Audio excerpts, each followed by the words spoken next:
हम first chapter कर रहे थे हमारे आसपास के पदार्थ। इसमें हमने पदार्थ की परिभाषा कर ली थी, पदार्थ के कणों की विशेषताएं कर ली थी, पदार्थ की अवस्थाएं जो 3 होती हैं, ठोस, द्रव और गैस, और इनमें अंतर कर रहे थे हम, जो हमने लगभग पूरा कर लिया था।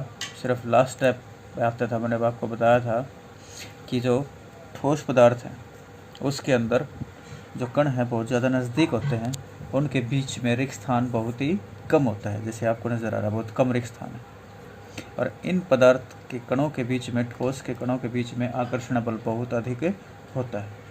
द्रव के देखें हम तो देखिए कण एक दूसरे से दूर दूर हैं, इनके बीच में रिक्त स्थान अधिक है और इनके बीच में आकर्षण बल कम है। इस प्रकार से गैस के कणों के बीच में देखेंगे हम, ये देखिए बहुत दूर दूर हैं। गैस के कणों के बीच में रिक्त स्थान बहुत अधिक होता है, आकर्षण बल लगभग न के बराबर होता है और ये बहुत ज़्यादा गतिशील होते हैं गैस के कण। तो देखिए तीनों डायग्राम देखिए, ठोस के कण हैं बहुत ज़्यादा नज़दीक हैं, गैप बिल्कुल नहीं है। द्रव के अंदर ठोस से अधिक गैप है, आकर्षण बल कम है, गतिज ऊर्जा ज़्यादा है। इसी प्रकार से गैस के कण हैं वो बहुत ज़्यादा एक दूसरे से दूर हैं, रिक्त स्थान बहुत अधिक है और इनके बीच में आकर्षण बल न के बराबर है। तो ये थे ठोस, द्रव और गैस। तो पदार्थ के कणों की विशेषताएं हमने देखी थी कि जो पदार्थ के कण हैं उनके बीच में रिक्त स्थान होता है। नंबर 2, पदार्थ के कण निरंतर गतिशील होते हैं। और नंबर 3, पदार्थ के कण एक दूसरे को आकर्षित करते हैं। तो ये गुण देखे थे हमने, पदार्थ के कणों की विशेषताएं पढ़ी थी। उसके बाद देखिए एक टॉपिक आता है तापमान।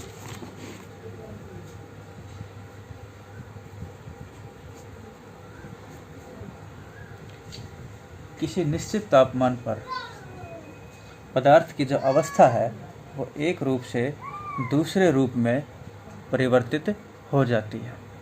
देखिए उदाहरण देता हूँ आपको। अगर तापमान 0 डिग्री सेल्सियस से कम है या 0 डिग्री सेल्सियस के बराबर है तो जल की यहाँ पर कौन सी अवस्था होगी? ठोस होगी। जल बर्फ के रूप में होगा। इसी प्रकार से 0 डिग्री सेल्सियस से 100 डिग्री सेल्सियस के बीच में अगर तापमान है तो जल द्रव अवस्था में होगा। इसी प्रकार से 100 डिग्री सेल्सियस से अधिक अगर तापमान जाता है तो जल वाष्प में बदल जाएगा। इसका मतलब किस अवस्था में आ जाएगा? वो गैस अवस्था में आ जाता है। तो तापमान के परिवर्तन के कारण अवस्थाएं परिवर्तित हो सकती हैं। 0 डिग्री या उससे कम है तो जल बर्फ के रूप में होगा, ठोस अवस्था में होगा। 0 से 100 के बीच में तापमान है तो वह द्रव अवस्था में होगा और 100 डिग्री सेल्सियस से अधिक तापमान है तो वह गैसीय अवस्था में आ जाएगा, वाष्प में बदल जाएगा। इसी प्रकार से दाब का प्रभाव भी इसी प्रकार से अवस्था के ऊपर पड़ता है। दाब अधिक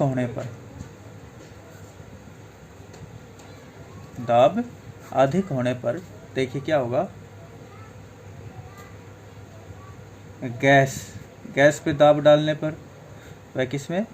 द्रव में परिवर्तित हो सकती है। इसका उदाहरण देते हैं हम, जैसे LPG है, लिक्विफाइड पेट्रोलियम गैस, द्रवित पेट्रोलियम गैस। यह हमारे घरों में उपयोग की जाने वाली रसोई गैस होती है, सिलेंडर में भरी जाती है। तो सिलेंडर में भरते समय इसको अधिक दाब लगा के द्रवित अवस्था में, गैस से द्रवित अवस्था में परिवर्तित करके सिलेंडरों में भर दिया जाता है। तो इसी प्रकार से दाब के कारण भी गैस है वो द्रव में, और अधिक दाब लगाने पे जो द्रव है वो ठोस में भी परिवर्तित हो सकता है। तो तापमान में इस प्रकार से परिवर्तन आ जाता है। तो परिवर्तन कैसे आता है? गतिशीलता के कारण। गतिशीलता किसकी गतिशीलता? पदार्थ के कणों की गतिशीलता। तापमान अधिक होने पर पदार्थ के कण हैं वो अधिक गतिशील हो जाएंगे और जिससे ठोस से द्रव में और द्रव से गैस में परिवर्तित हो जाएंगे। और दाब दाब डालने पर गतिशीलता क्या होती है उनकी, कम होती है, और कण एक दूसरे के अधिक दाब डालने पर नज़दीक आ जाते हैं। इससे गैस द्रव में और द्रव ठोस में परिवर्तित हो सकते हैं। तो देखिए तापमान जो मैंने आपको बताया यहाँ पर डिग्री सेल्सियस इसका जिक्र किया, 0 डिग्री, 100 डिग्री सेल्सियस। इसी प्रकार से तापमान की 3 इकाइयाँ होती हैं, डिग्री सेल्सियस, केल्विन और फ़ारेनहाइट। तीसरी कौन सी है, फ़ारेनहाइट। तीनों का उदाहरण देता हूँ। डिग्री सेल्सियस, जैसे ऊपर बताया 0 डिग्री पर जो जल है वह बर्फ में परिवर्तित होती है। केल्विन, केल्विन का अधिकतर उपयोग प्रयोगशाला में किया जाता है। फ़ारेनहाइट, फ़ारेनहाइट जैसे किसी को बुखार हो जाता है, फीवर हो जाता है, तो उसका तापमान डॉक्टर जिस थर्मामीटर से मापता है उसे फ़ारेनहाइट में मापा जाता है, तो वो टेम्परेचर किस में दिखाएगा, फ़ारेनहाइट में दिखाता है। तो देखिए आपके सिलेबस के अंदर डिग्री सेल्सियस को केल्विन में और केल्विन को डिग्री सेल्सियस में परिवर्तित करने का सिलेबस आपके अंदर आता है। तो इसके लिए देखिए डिग्री सेल्सियस से केल्विन में, या मैं कहूँ सेल्सियस से केल्विन में परिवर्तित तापमान को किस तरह करेंगे।